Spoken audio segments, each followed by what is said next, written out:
एक बात मैं आपको अपनी ओर से कहना चाहूंगा, क्योंकि यहां प्रभु के रूप की बात हो रही है।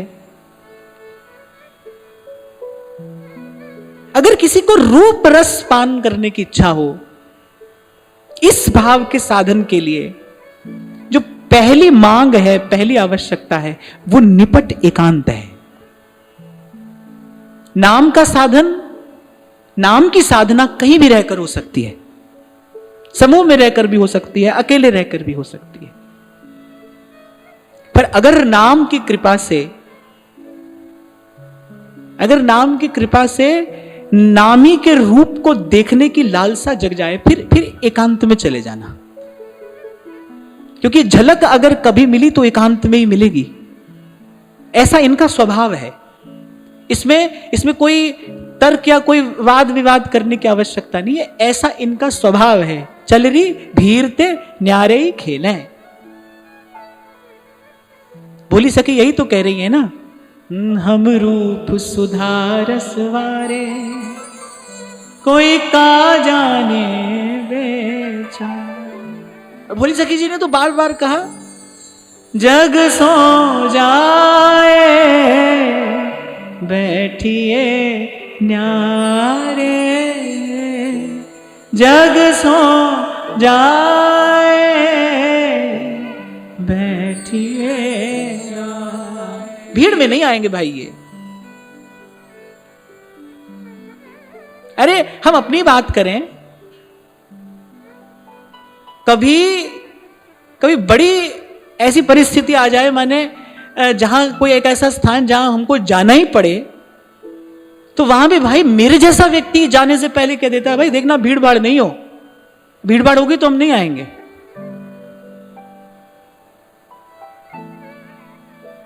हमारे जैसे व्यक्ति ही की जब ये मांग होती है कि नहीं भाई भीड़ भाड़ होगी तो नहीं आएंगे, उसमें नहीं आ सकते। तो ऐसे थोड़ा संतों की कृपा से इनके चरणों की सन्निधि में मैं किंचित ये बात जान पाया कि अन्य साधन कहीं भी हो सकता है, पर अगर रूप रस का पान करने की इच्छा हो, अगर कभी इच्छा हो ना, कन्हैया तुम्हें एक नजर देखना,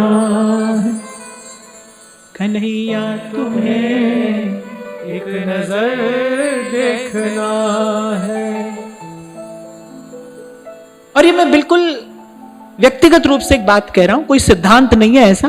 मुझे ऐसा लगता है, मैं अपने जीवन से ये थोड़ा अनुभव प्राप्त कर पाया, सो आपसे कह रहा हूं कि अगर झलक देखनी हो, फिर अपने आप को ले जाना कहीं एकांत में। व्यास जी कह रहे हैं, बैठी रहूं कुंजन के कोने, श्याम राधिका गाऊं।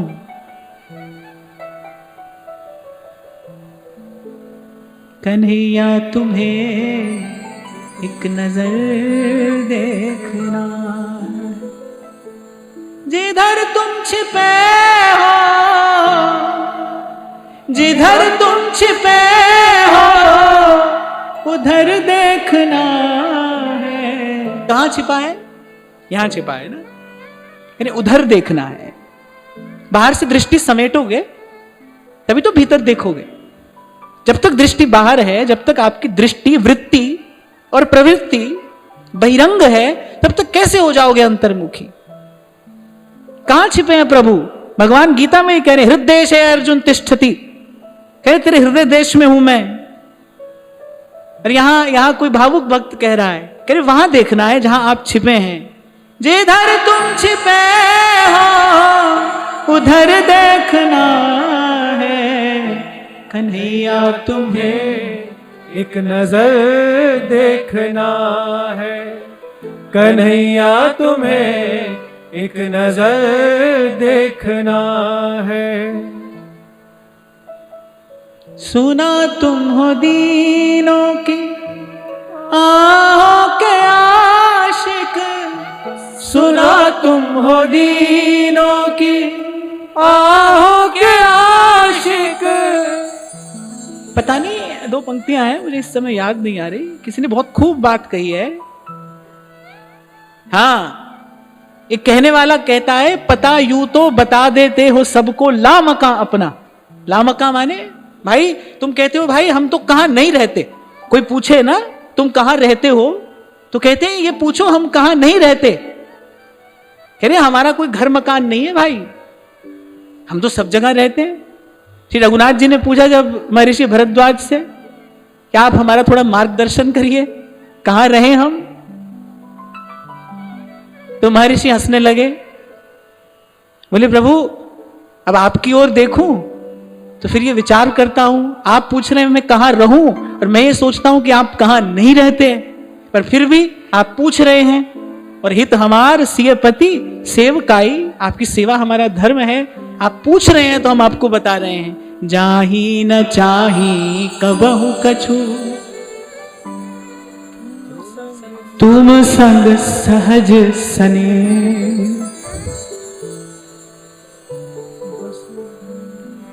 बसहु निरंतरता के उर, सोराउर निज गे,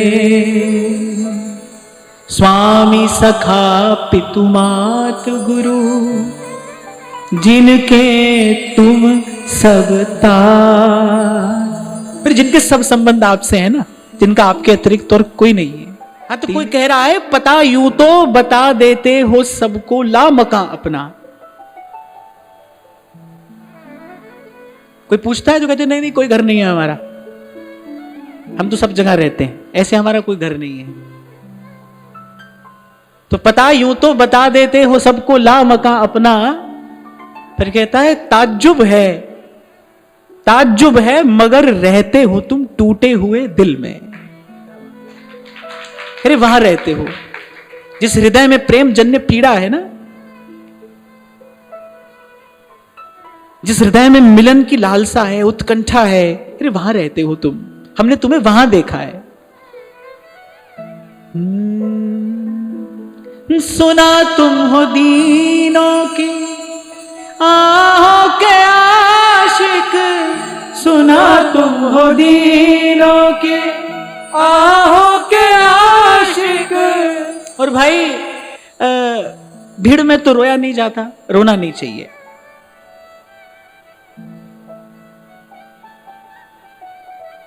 क्योंकि जो भीड़ में रोता है या तो वो प्रेम के अश्रु का मोल नहीं जानता,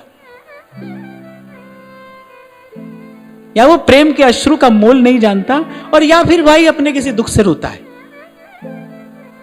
ऐसा भी तो होता है ना, ऐसा भी होता है। हमको तो यहां से सबका दर्शन होता है ना, कभी कभी कोई रोता है, पर प्रभु के लिए थोड़ी रोता है, अपने किसी दुख से रोता है। कोई तन दुखी, कोई मन दुखी, सब दुखी है भाई, सबके साथ दुख लगा है, कोई किस लिए रोता है, कोई किस लिए रोता है। पर जो प्रभु के लिए रोएगा, ध्यान रखना, वो तो जग सो जाए बैठिए न्यारे। प्रेमी के लिए उसकी निधि क्या है? जो प्रियतम की याद में जो अश्रु बहते हैं, वही तो प्रेमी का धन है, वही तो उसकी निधि है, वही उसकी संपत्ति है। गोपियों ने यही तो कहा उद्धव से कि तू हमारे अश्रु पहुंचने आया है, तू हमारे अश्रु पहुंचने आया है। अरे यही तो प्रियतम हमें देकर गए हैं, श्याम सुंदर हमें यही तो देकर गए हैं। है तो फिल्म का गीत, पर बात पते की है कि मुझे गम भी उनका अजीज है, उन्हीं की दी हुई चीज है, वही देकर गए हैं हमें। तो अंतिम भेंट भी हमसे ले जाने आया है। सुना तुम हो दीनों की आहों के आशिक, सुना तुम हो दीनों की आहों के आशिक। ये पंक्ति मुझे बड़ी प्यारी लगती है। अरे वो किस पर रीझता है? अरे बस दीनों की आहों के आशिक। जब कोई दीनहीन, सर्व साधनहीन उसके प्रेम में, उसके भाव में भरकर कोई उसको पुकारता है, अरे तब वो रुक नहीं पाता है। आहों के आशिक, हमें अपनी आहों का, हमें अपनी आहों का असर देखना है। कन्हैया तुम्हें देखना है, कन्हैया तुम्हें एक नजर देखना है। टपकते हैं दृग बिंदु तुमसे ये कह कर, टपकते हैं दृग बिंदु तुमसे ये कह कर, देखो संसार कहता है कि घनश्याम बरसता है और सब भीगते हैं, यहाँ भक्त कह रहा है कि मेरे नेत्रों से ये प्रेम अश्रु बरसे और मैं कभी तुझे अपने प्रेम में भीगा हुआ देखूं। टपकते हैं दृग बिंदु तुमसे कह कर, तुम्हें अपनी उल्फत में तर देखना है कन्हैया, तुम्हें एक नजर देखना है कन्हैया, तुम्हें एक नजर देखना है। तो व्यास जी अपनी भाव दशा बता रहे हैं और व्यास जी की वाणी में एक और बड़ी सुंदर बात दर्शनीय है कि व्यास जी थोड़ी बात करते हैं,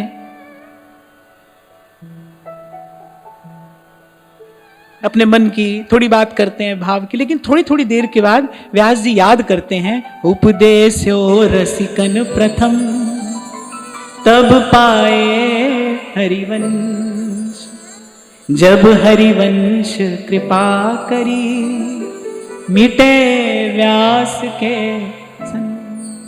अर्थात व्यास जी इस अद्भुत आनंद की दशा में भी दो को नहीं भूलते, संत और सदगुरु की कृपा को नहीं भूलते हैं।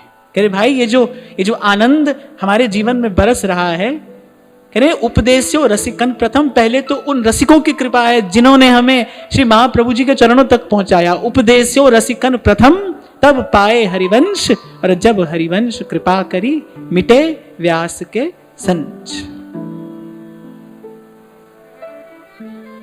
नैन न मूंदे ध्यान को किए न अंगन न्यास, नाच गाए रास ही मिले बस वृंदावन व्यास। क्योंकि महाप्रभु जी ने व्यास जी के हाथ में सूत्र क्या दिया? पहले भी शायद मैंने कभी आपसे किया हो निवेदन कि भाई सबके लिए एक रास्ता नहीं होता है। गुरु वही होता है जो शिष्य की योग्यता पात्रता का विचार करके तदनुकूल मार्ग का उसको उपदेश करे। सबके लिए एक बात तो ये भाई, नाम जपो, ये सबके लिए है, मेरे लिए भी, आपके लिए भी, सबके लिए, कि नाम जपो, नाम जपो, मन बस करो, यही बात है तंत्र।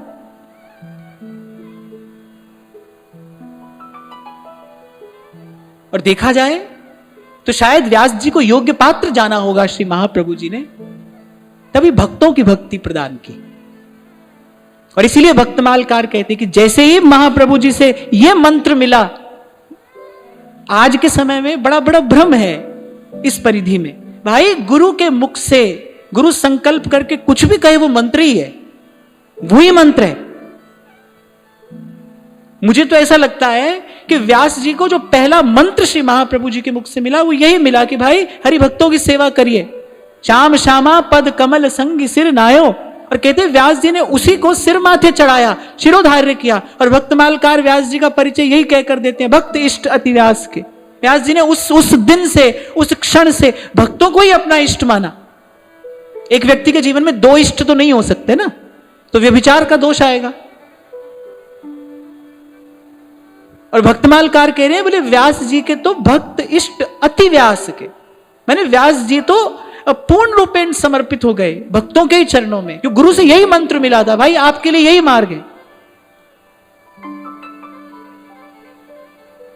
भाई शास्त्र में भी दीक्षा के अनेक अनेक प्रकार बताए गए हैं। कोई केवल कान में मंत्र कहने से ही दीक्षा नहीं होती है, वो भी दीक्षा की एक विधि है। पर जब गुरु देखता है ना कि शिष्य की पात्रता अधिक है, योग्य है, कभी दृष्टि से ही दीक्षा हो जाती है, दृष्टि से ही दीक्षा हो जाती है, स्पर्श से दीक्षा हो जाती है, एक शब्द से दीक्षा हो जाती है। और कभी कभी ऐसा उदाहरण भी देखने में आता है कि प्रत्यक्ष गुरु और शिष्य का मिलन नहीं होता, फिर भी दीक्षा हो जाती है। मैं तो खैर आपसे सदा से कहता हूं कि गुरु से मंत्र लेकर दीक्षा नहीं होती, गुरु को मन देकर दीक्षा होती है। जब आप दे देते हैं गुरु को मन, तब दीक्षा होती है। व्यास जी को मंत्र ही महाप्रभु जी ने यही दिया कि हरि भक्तों के चरणों में अपना सर्वस्व न्यौछावर कर दीजिए, और व्यास जी ने उसे शिरोधार्य किया और फिर आजीवन भक्तों को ही अपना इष्ट जाना माना और तदनुकूल आचरण किया। और व्यास जी की वाणी में ये पदे पदे प्रत्यक्ष होता है। किसी भी दशा में हो व्यास जी, कहां व्यास जी वृंदावन की कुंजों में होने वाले सुरत विहार का आनंद ले रहे हैं। अब तो व्यास विहार विलोकत शुक नारद मुनि गायो, पर दो चीजें नहीं भूलते व्यास जी, रसिकों की कृपा और श्री महाप्रभु जी के चरण।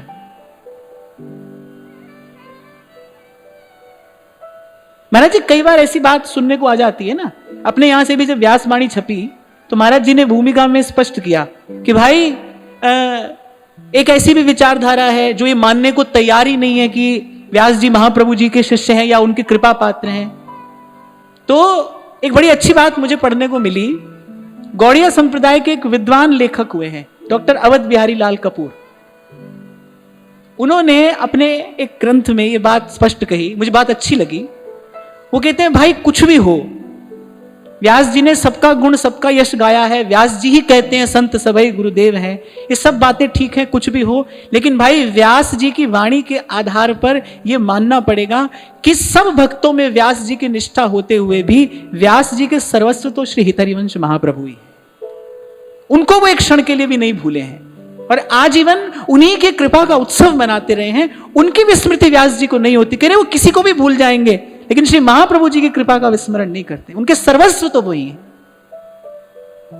यही बात मैं अभी आपसे कह रहा था कि देखो यहां व्यास जी डूबे हैं प्रभु के रूप माधुरी में और एकाएक क्या कहे उठते हैं, जब रसिकन कृपा करी तब पाए हरिवंश, जब हरिवंश कृपा करी मिटे व्यास के संग। और फिर अपनी उसी आनंद की दशा में कि नैन ना मूंदे ध्यान को और किए ना अंगन न्यास, ये क्या है? व्यास जी कह रहे ये मेरे समर्थ गुरु की कृपा है। कैसे नाच गाए रास ही मिले बस वृंदावन व्यास। प्रबोधानंद सरस्वती पाद वृंदावन महिमामृत में अप्रत्यक्ष रूप से, क्योंकि महाप्रभु जी की ऐसी आज्ञा थी कि आप कभी भी लोक में यह बात प्रकट नहीं करेंगे कि आप हमारे शिष्य हैं। आप देखिए श्री महाप्रभु जी का हृदय देखिए, क्यों? क्योंकि श्री प्रबोधानंद सन्यासी हैं। अच्छा, और सन्यासी भी कैसे विख्यात हैं, कह रहे मानो दूसरी सरस्वती ही हो, ज्ञान उनका ऐसा है अगाध, और कह रहे थोड़े अविनीत भी थे। अविनीत माने थोड़ा एटीट्यूड भी था। होता है प्रभुता से तो मद आता ही है, लेकिन जब प्रबोधानंद सरस्वती पाद पर भी रसिकों की ही कृपा प्रथम हुई। पहले श्री परमानंद दास जी से उनका सत्संग हुआ, उन्होंने मानसरोवर की बात बताई। प्रबोधानंद सरस्वती पाद मानसरोवर पहुंचे, मानसरोवर श्री जी ने लीला कर दी। प्रबोधानंद सरस्वती पाद सोए तो मानसरोवर और सुबह जगह मथुरा अपनी कुटिया में। अब ऐसा चमत्कार प्रबोधानंद सरस्वती पाद ने विचारा, भाई हम ब्रह्मज्ञानी हैं, हमारे साथ कोई साधारण जादूगर तो ऐसा खेल नहीं कर सकता। तो प्रबोधानंद सरस्वती पाद के मन में श्रद्धा जगी। उन्होंने कहा भाई ये जो हमने सुना है ना, ये जो हमने श्री हित जी के विषय में सुना है ये सत्य है। तो प्रबोधानंद सरस्वती पाद श्री महाप्रभु जी से मिलने पहुंचे, और आप देखिए पहले पहले महाप्रभु जी ने मिलने में कोई रुचि नहीं दिखाई। महाप्रभु ने कहा भाई सन्यासी हैं, और महाप्रभु जी ने कहा भाई वो तो बहुत बड़े हैं। क्यों? क्योंकि बड़े बड़े विख्यात थे ना, सहस्रों सहस्त्र शिष्य उनके साथ चला करते थे, छत्र चंवर से सेवित उनकी पादुकाएं।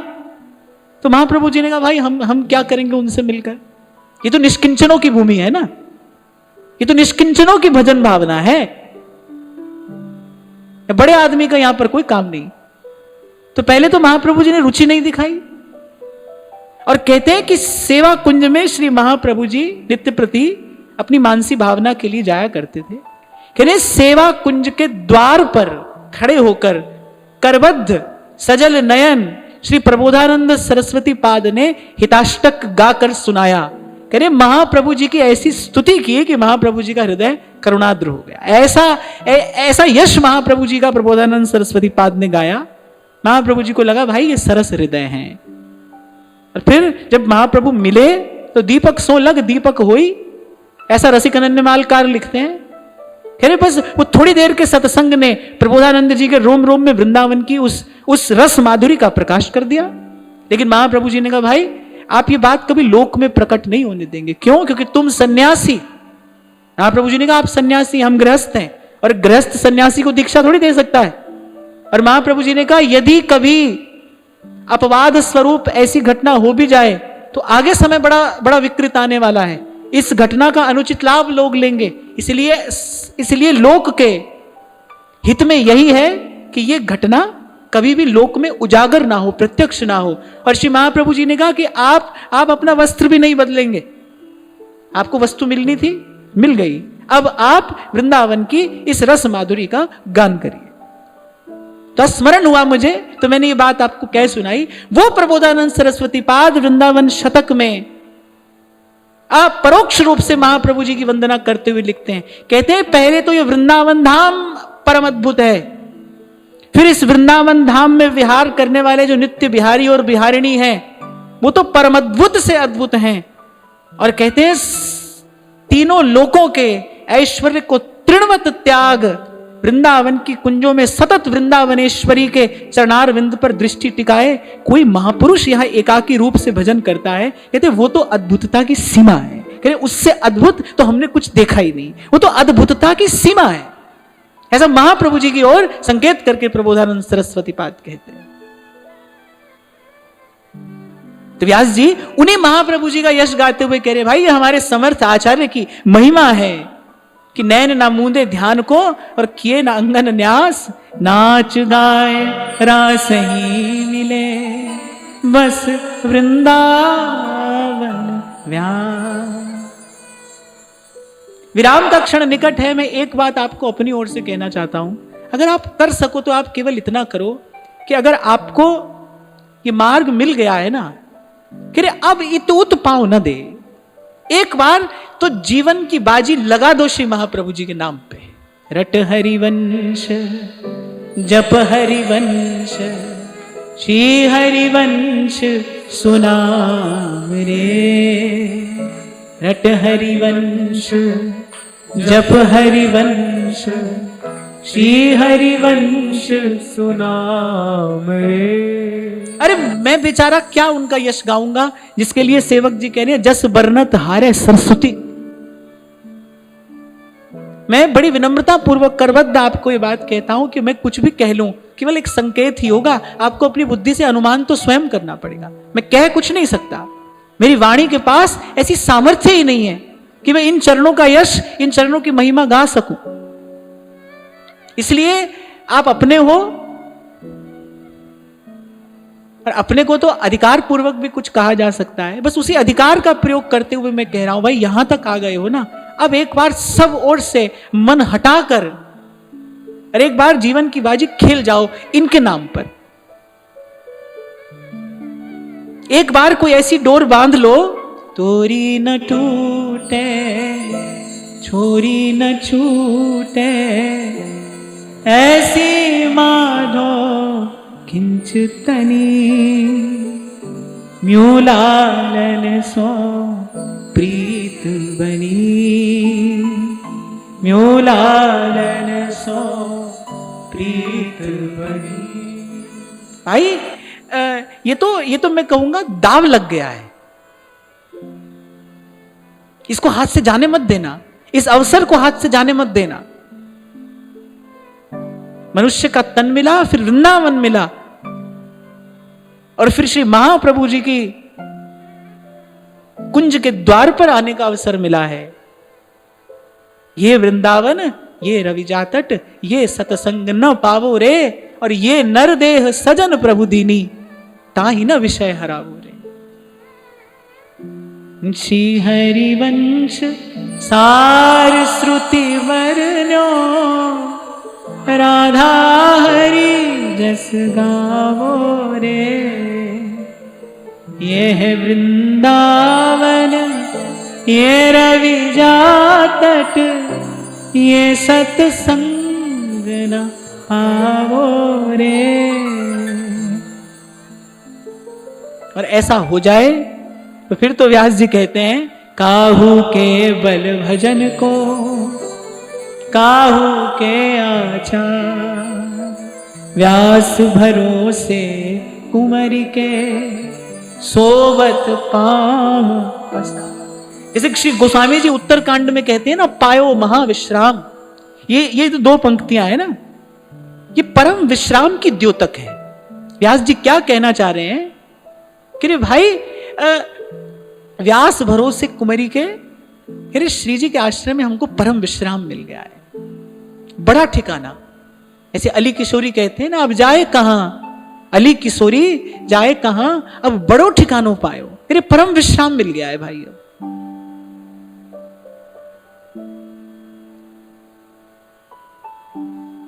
अभी 2 दिन पहले आपसे एक प्रश्न पूछा था मैंने विराम के समय में कि क्या प्रभु से मिलने की इच्छा होती है? कहाँ होती है? क्या वो बनी रहती है? नहीं, बनी नहीं रहती है। अर्थात जो इच्छा होती है वो तो सत्संग का प्रसाद है, वो अपनी इच्छा नहीं है, वो सत्संग का प्रसाद है। तो हो सकता है कि ये जो अपना भाव मैं आपसे निवेदन करने जा रहा हूं, ये भी अपनी कमाई ना हो, लेकिन भाई इन रसिकों के संग का प्रसाद है कि ऐसा मन को अनुभव होता है कि पायो महाविश्राम। जैसे मन की सारी दौड़ भाग समाप्त हो जाती है ना, जैसे मन बुद्धि का सारा व्यापार समाप्त हो जाता है। इन रसिकों के संग की कृपा से ऐसा लगता है जैसे भाई हाँ, वही परम विश्राम हमें भी मिल गया है। अब न कहीं जाना है, न आना है, न खोना है, न पाना है, न मरना है, न जीना है।